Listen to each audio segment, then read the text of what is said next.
Esto dice el Catecismo de la Iglesia Católica. Este es nuestro canal católico donde hacemos un estudio bíblico que consiste en tomar el Evangelio de cada domingo y mirarlo a la luz de las Sagradas Escrituras, de la tradición apostólica, de la tradición de la Iglesia y del magisterio de la Iglesia, del cual el Catecismo es un compendio maravilloso. Pero entonces, hagamos este encuentro como siempre, ¿no? Pidiéndole a nuestro Padre Celestial, su Santo Espíritu, para que este encuentro se haga como Jesús quisiera y merece que sea realizado. Procuramos ir prescindiendo por completo, ¿no? Eliminando de nuestro vocabulario ese yo creo, yo pienso, ahí me parece. ¿Por qué no? No es lo que a mí me parezca, no es lo que yo piense, no es lo que yo crea.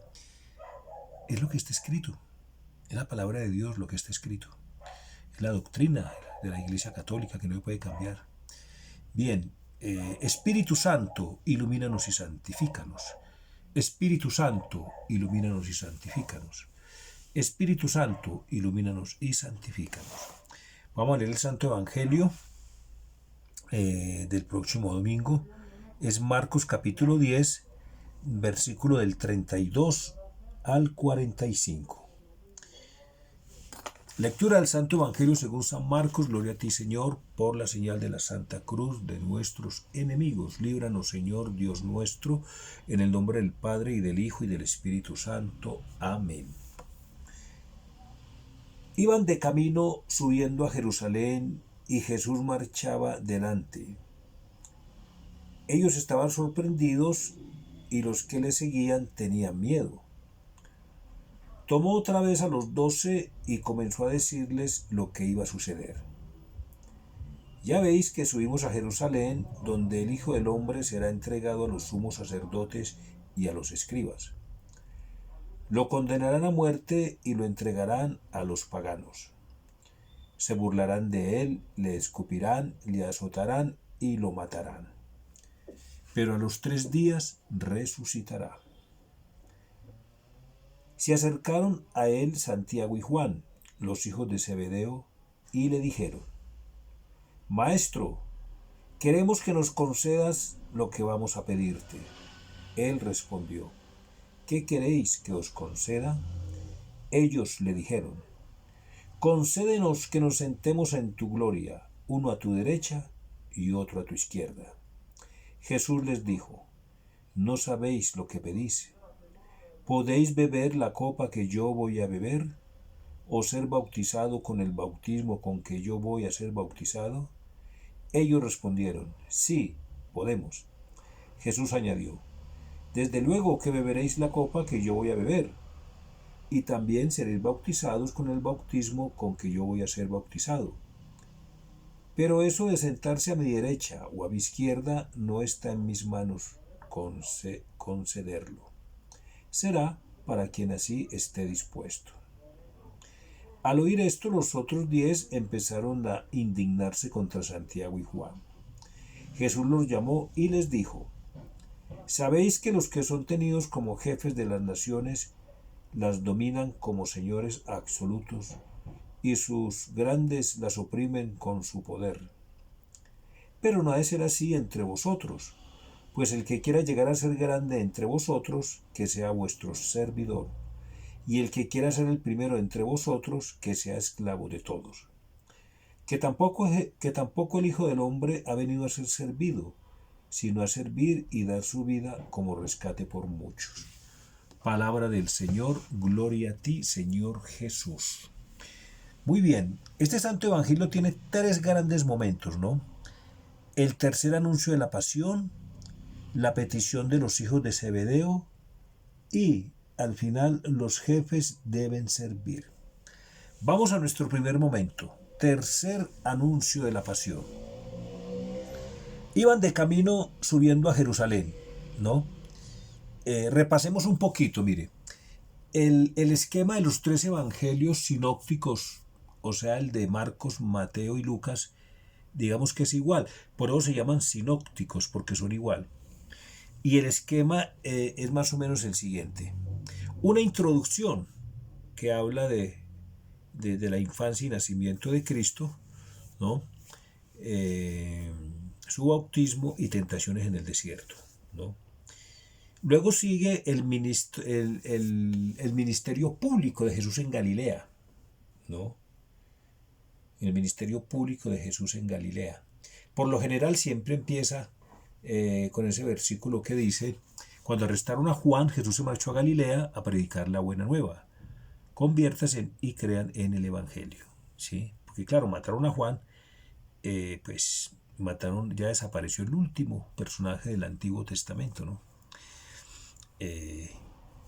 Y ya pues pasaron los preparativos, ya estamos en la realización del acto salvador que lo hace Cristo, ¿no es cierto?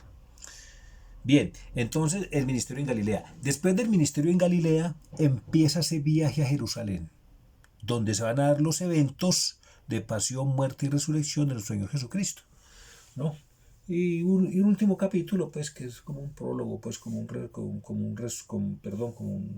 parte final, pues, ¿no? Una parte final. Bueno, el prólogo es al principio. Entonces repasemos. Una introducción que es nacimiento e infancia de Cristo, ¿no? Viene el ministerio en Galilea y viene ese viaje, esa subida a Jerusalén, para que se den los eventos de pasión, muerte y resurrección. Pues precisamente en este Evangelio de Marcos que hoy estamos meditando, pues está en ese viaje subiendo a Jerusalén, ¿cierto? Iban de camino subiendo a Jerusalén, ¿sí? Ya pasó el ministerio en Galilea, ¿cierto? Y va subiendo Jesús a Jerusalén con sus apóstoles, con sus discípulos, pues para que se den los eventos de pasión, muerte y resurrección. Y él anuncia lo que va a pasar, ¿cierto? ¿No? Y Jesús marchaba adelante, ¿no? Jesús marchaba adelante. Jesús es el jefe, es el líder, ¿no es cierto? Nuestro director. Ellos estaban sorprendidos y los que le seguían tenían miedo, ¿no? Tomó otra vez a los 12 y comenzó a decirles lo que iba a suceder, ¿no? Ya veis que subimos a Jerusalén, donde el Hijo del Hombre será entregado a los sumos sacerdotes y a los escribas.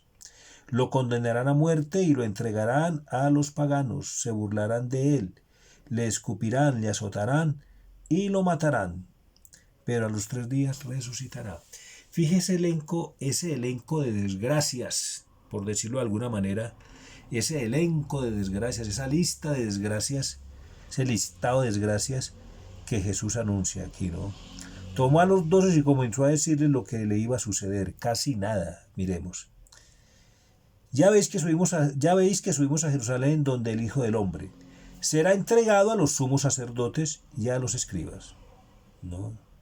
Lo condenarán a muerte y lo entregarán a los paganos. Se burlarán de él, le escupirán, le azotarán y lo matarán, pero a los 3 días resucitará. Aquí Jesús está diciendo: subimos a Jerusalén, donde el Hijo del Hombre va a llevar al punto más alto que puede haber en la tierra y en el cielo, ¿no? El concepto de servicio. Repito, Jesús le dice a sus apóstoles: subimos a Jerusalén, ¿no? Donde el Hijo del Hombre va a llevar al punto más alto que pueda haber en el cielo y en la tierra el servicio, ¿no? Jesús va a hacer un servicio tan perfecto, pero tan perfecto ante Dios y ante los hombres, ¿no? Que va a permitir ser entregado a los sumos sacerdotes y a los escribas. Va a permitir que lo condenen a muerte, va a permitir que lo entreguen a los paganos, va a permitir que se burlen de él, va a permitir que lo escupan, que lo azoten, que lo maten, ¿no? Y todo por prestar un servicio perfecto ante Dios y ante los hombres.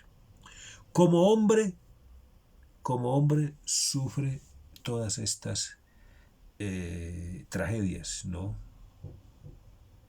Como Dios, su obediencia es perfecta, y como hombre también su obediencia es perfecta, ¿no? Bueno, entonces fíjese ese contraste tan tremendo. Jesús va a poner en el punto más alto en el cielo y en la tierra el servicio, Va a ser un servicio perfecto. Miren los hijos de Zebedeo lo que quieren, ¿no? Jesús quiere hacer esta empresa del servicio,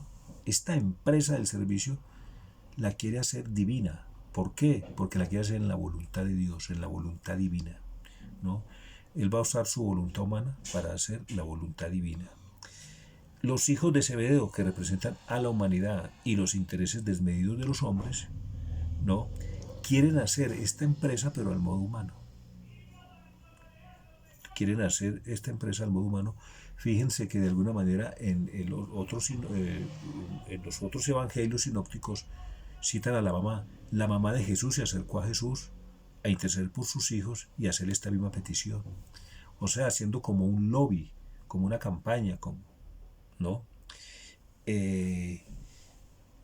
A ver, los hijos de Zebedeo, vuelvo y lo digo, que de alguna manera representan a la humanidad, ¿no? ¿No? De alguna manera se están confabulando con nuestros primeros padres, con el primer Adán, ¿no? ¿Qué hizo nuestro primer padre, el primer Adán? ¿Qué hizo? Siendo hombre, ojo, siendo hombre, se despojó, quiso despojarse de su condición de hombre, ¿no? Y ascender para vestirse de condición divina, pero en modo humano, ¿no? A través de una empresa netamente humana. Y ciertamente Jesús quiere que seamos como Él, Dios quiere que seamos como Él, pero a través de una empresa divina, a través del servicio a Dios y a los hombres, ¿no? Pues los hijos de Zebedeo de alguna manera se están pareciendo aquí, se están pareciendo al primer Adán, ¿no? Que siendo de condición humana quiso despojarse de su condición humana y adquirir la condición divina, pero a través de una empresa humana. Ya el nuevo Adán que es Cristo, para reparar esa falta tan grave, pues hace todo lo contrario. Siendo de condición divina, no hizo alarde de la misma, Se despojó de su condición divina y aceptó ser como uno de tantos, probado en todo menos en el pecado, y una obediencia tan perfecta hasta llegar a una muerte y una muerte de cruz. Así está escrito en la carta a los Efesios del apóstol Pablo. ¿Sí? Sí. Los hijos de Zebedeo, que de alguna manera representan a la mayoría pues de nosotros los hombres, están viendo todo en modo humano. Están viendo el reino de los cielos como un reino material.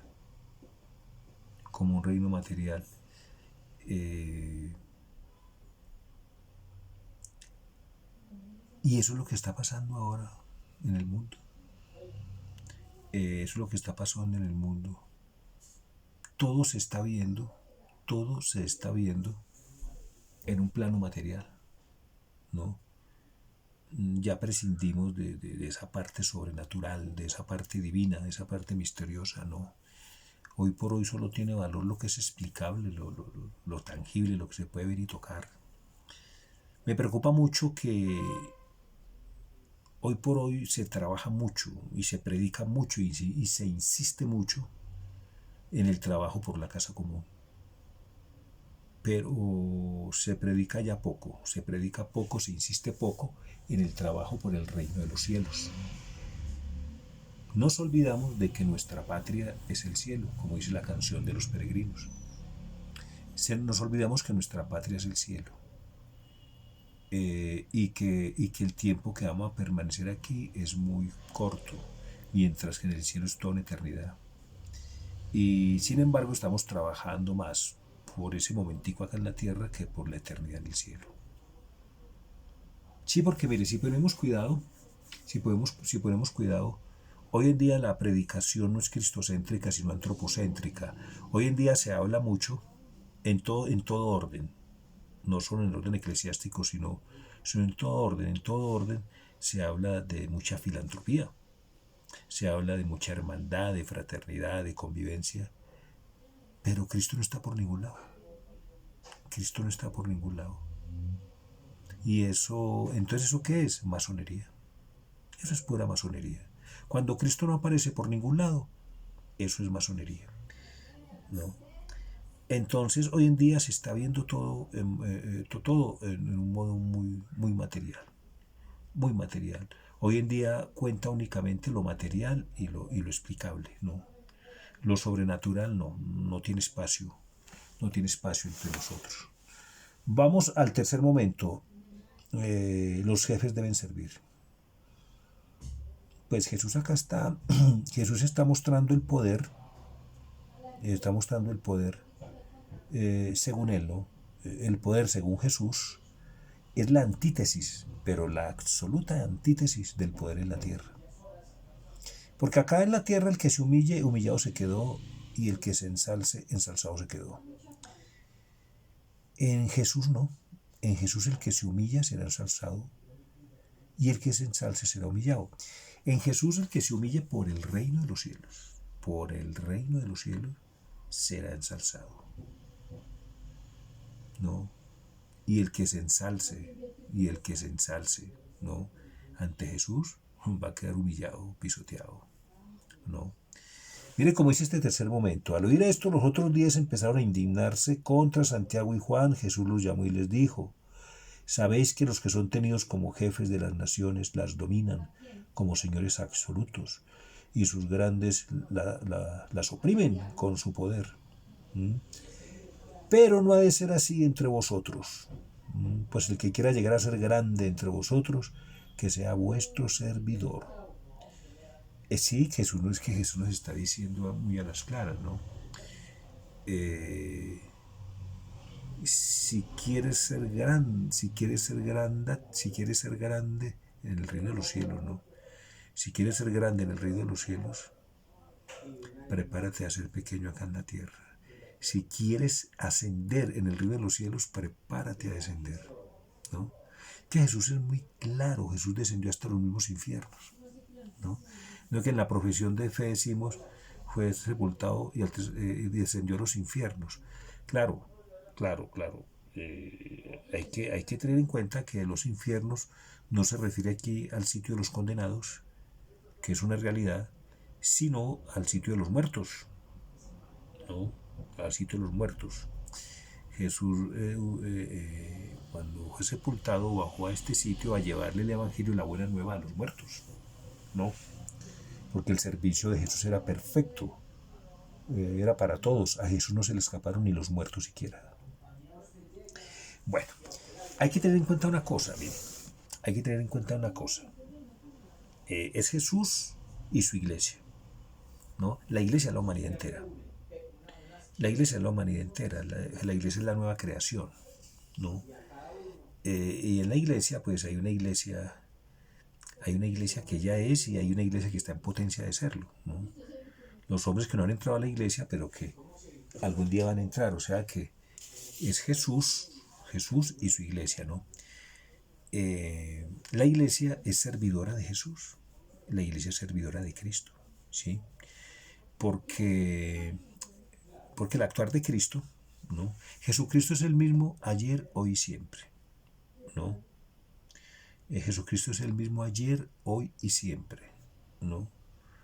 No es como dicen los modernistas, que hay que separar, ¿no?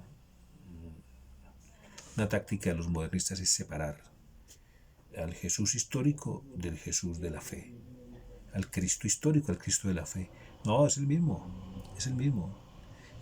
Mire, el Cristo que colgó de la cruz y murió por nosotros, ese es el Cristo que nació de María.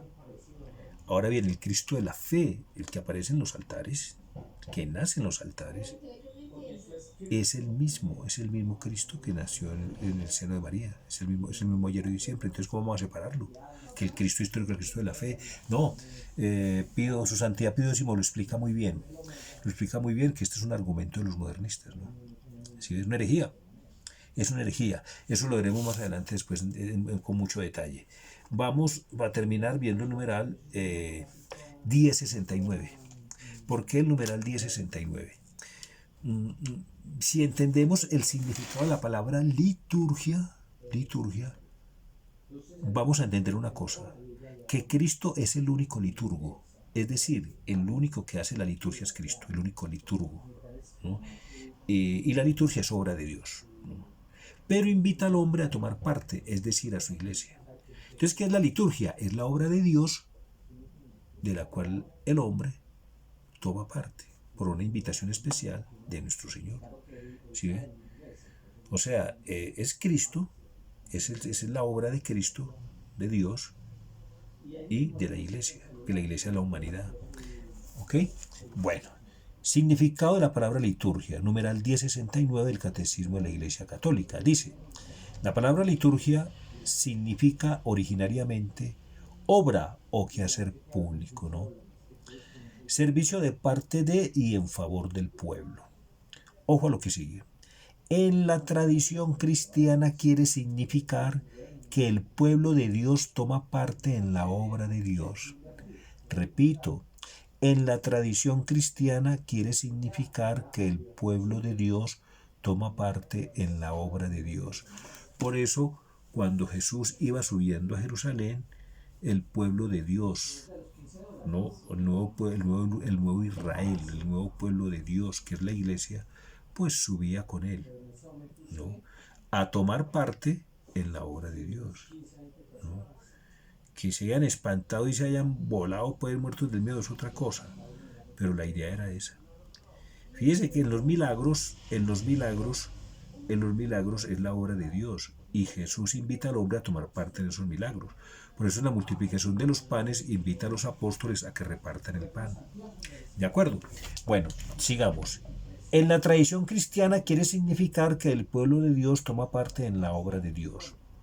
Por la liturgia, Cristo, nuestro Redentor y sumo sacerdote, continúa en su iglesia, con ella y por ella, la obra de nuestra redención. Repito esa parte.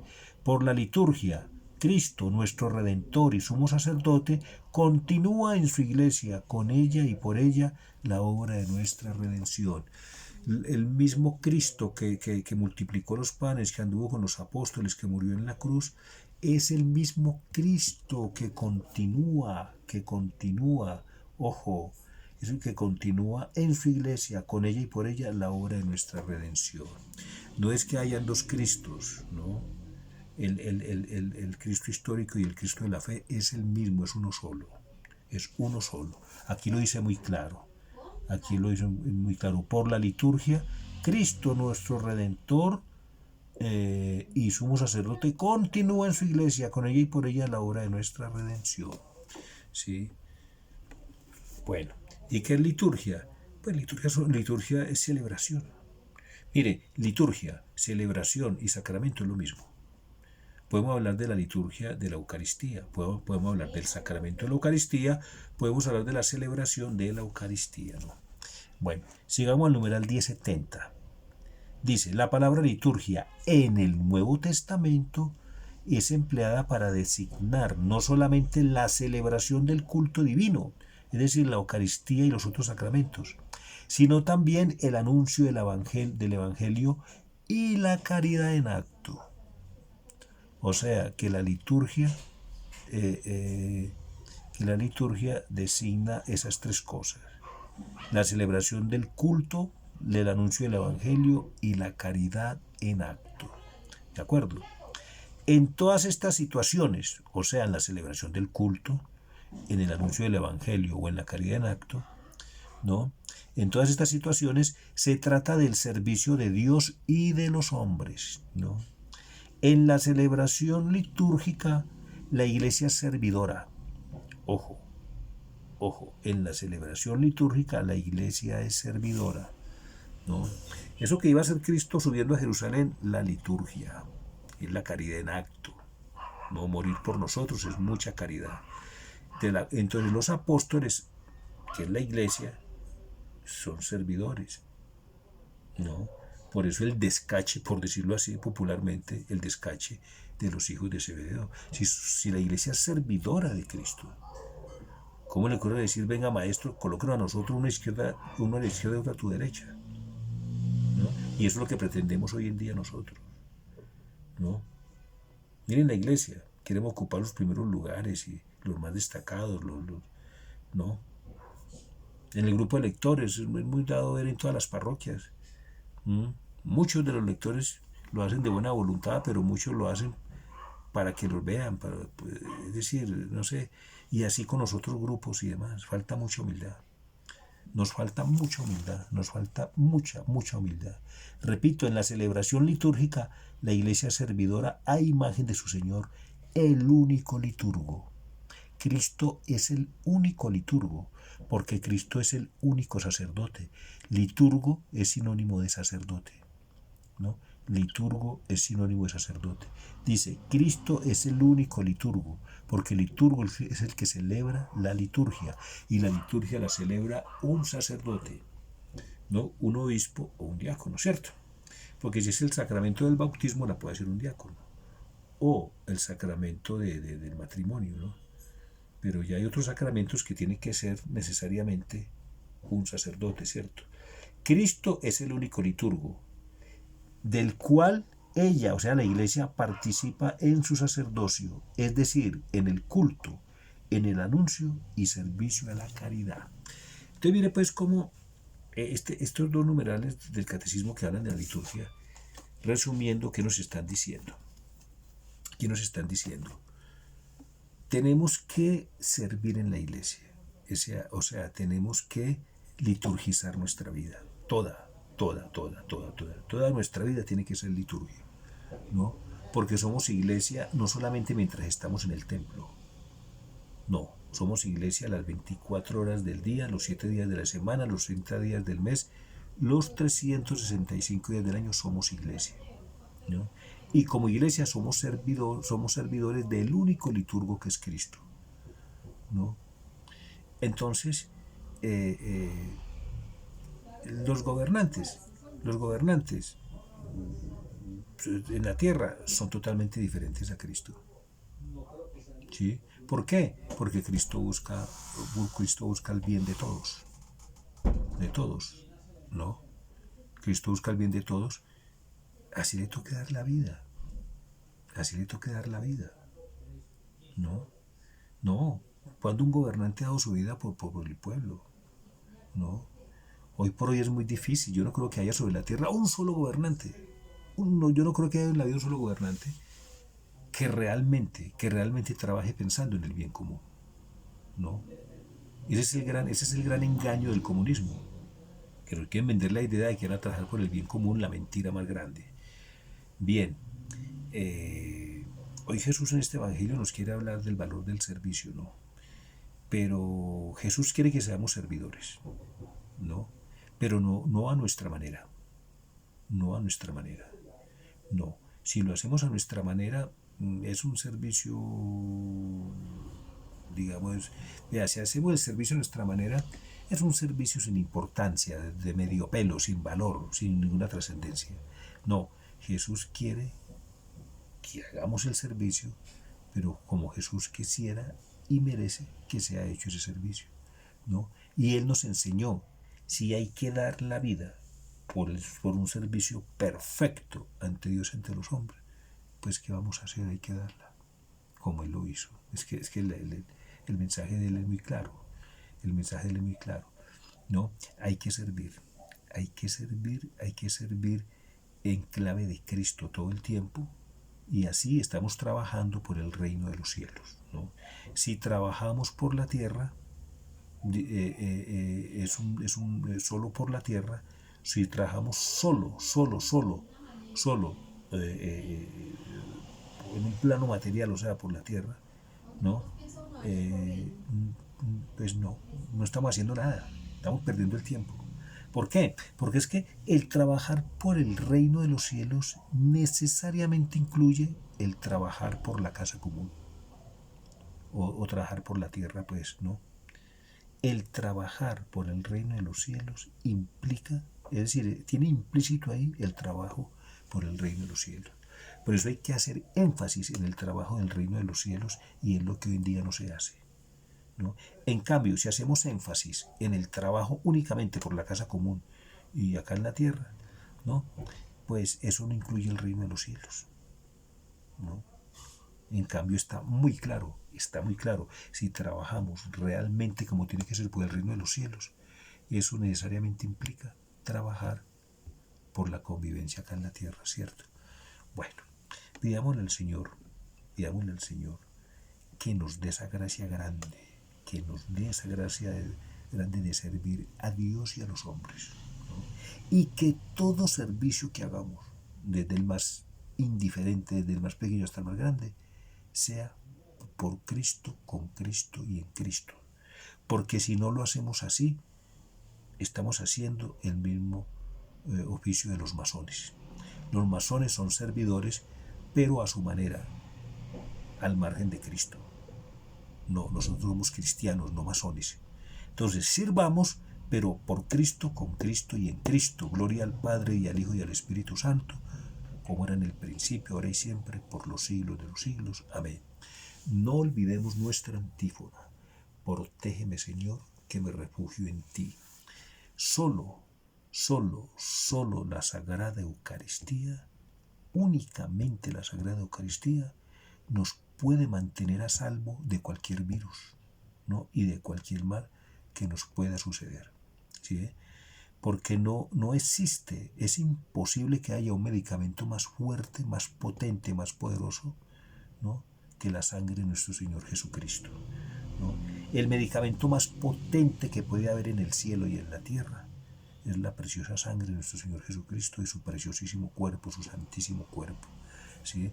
No dejemos de hacer lo que las autoridades mandan, gel antibacterial, tapabocas, medicamentos y demás, pero, sigamos confiando en la Eucaristía, que es mucho más potente que cualquier medicamento en la tierra. Saludos a sus familias, Dios los bendiga.